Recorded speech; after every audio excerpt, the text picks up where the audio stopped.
Mic check, mic check. What's going on? Welcome back to another episode of Hip Hop Snapshots. I'm your host, Ross Martinez.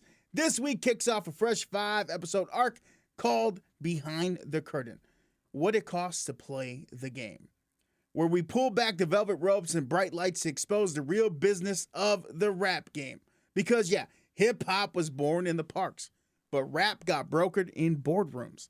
And that's where the culture gets commodified, contorted, and in some cases sold off piece by piece. Today, we're going to be talking about the industry's boogeyman, the 360 deal, and why you probably should never sign one. Without further ado, grab that milk crate, take a seat. It's time to talk hip-hop history.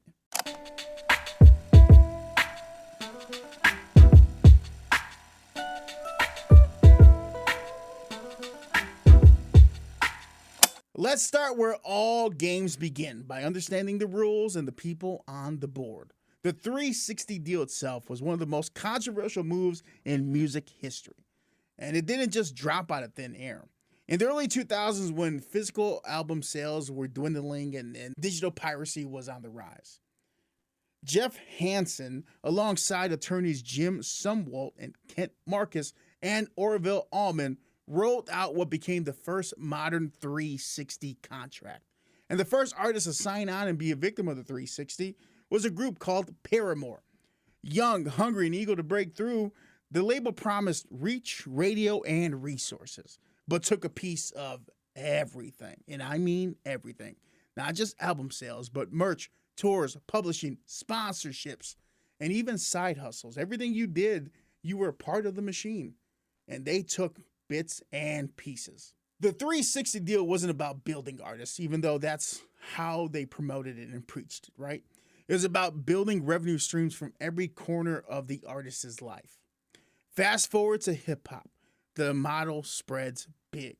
Young MCs from the neighborhood who see rap as their way out now find themselves in the same trap, with a shinier name and a longer leash. Now that we know the game, let's meet some of the people who fell victim to the 360 early on. TLC sold over 10 million albums and had to file for bankruptcy. Lupe Fiasco sat on unfinished classics while his label delayed and debated if they were right for the algorithm at the time. Megan Thee Stallion had to take her own team to court just to put her own music out. And even Kesha, outside of hip-hop, revealed that abuse and pain can be turned into profit, but not for the victim. On paper, these were partnerships, but the math wasn't mathing. You bring the bars, we own it all. And it's not about artist development either, even though that's what they said. It's about asset control. Each artist, a part of the bigger brand, the record label, had a role to play. So why even sign a 360, right? Simple. Desperation feels like opportunity when you get nothing. You're broke, your mom's lights just got cut off, and that $250K advance feels like air after holding your breath for years.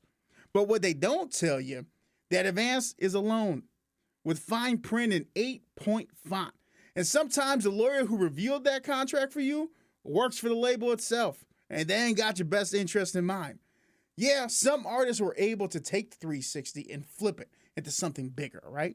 Rihanna turned the deal into Fetty, Savage X, and generational wealth. Drake played the machine like a chessboard, built OVO, and made himself the algorithm, but he was just suing his label not too long ago after the Kendrick beef.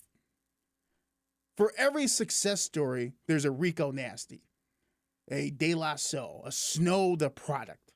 Individuals who the machine didn't want to play with. Let's talk about the part the label doesn't advertise, the real price of it all. Your creative freedom is gone. Now you're chasing clicks, not crafting classics. Your mental health is fragile because every post, every stream, every comment, everything you do, it's all a performance now, a brand.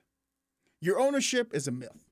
You built the house, but someone else holds the deed and the keys and the air rights. If they want to, they'll take your house and everything else attached to it. You're owned by the record label. And that advance check, that was a mortgage on your dream. And when it's time to pay it back, guess who gets the last cut? It ain't you. It definitely ain't you. But some artists looked at the fine print and tore the contract up and decided to build their own. Let's look at some of my favorite independent artists in the history of hip hop. Tech Nine built strange music from the ground up. No major label, no radio, just work, hustle, and grit. My man is the blueprint of being independently successful. Nipsey Hussle, rest in peace, sold $100 price tag mixtapes and flipped respect into equity. You had the industry looking at him like, yo, this is an independent person selling mixtapes for $100 a pop and he's profitable? Yeah, it shook the system a little bit. You got La Russell, didn't wait for a stage. He built one in his backyard and sells ownership to his fans. And Russ dropped a song a week the entire summer, learned the industry, and stacked his catalog for when he was ready to put stuff out there, he would be independently successful. You got Chance the Rapper, Snow the Product, Odyssey, artists who chose freedom over fame, ownership over optics. They may not chart every week or every month, maybe a year, but they know every name at the table they're sat at. And the food they bring and put out, well, that food tastes better when you cultivate it yourself and you know what's in the food. So let me ask you this. What does it cost to actually play the game? And what does it cost to walk away? If signing means shrinking your voice, if success requires sacrificing a bit of your soul, if the dream comes with a leash instead of wings, is that really success? Or is that just survival in a Gucci suit? Look, we all want the world to believe in us. But here's the real question. The one that never shows up in the contract. Do you believe in you? Do you believe in yourself enough to bet on yourself? Do you believe in yourself to build something from scratch? To take the long road knowing it's the only one that leads to freedom? That's the question every artist has to answer.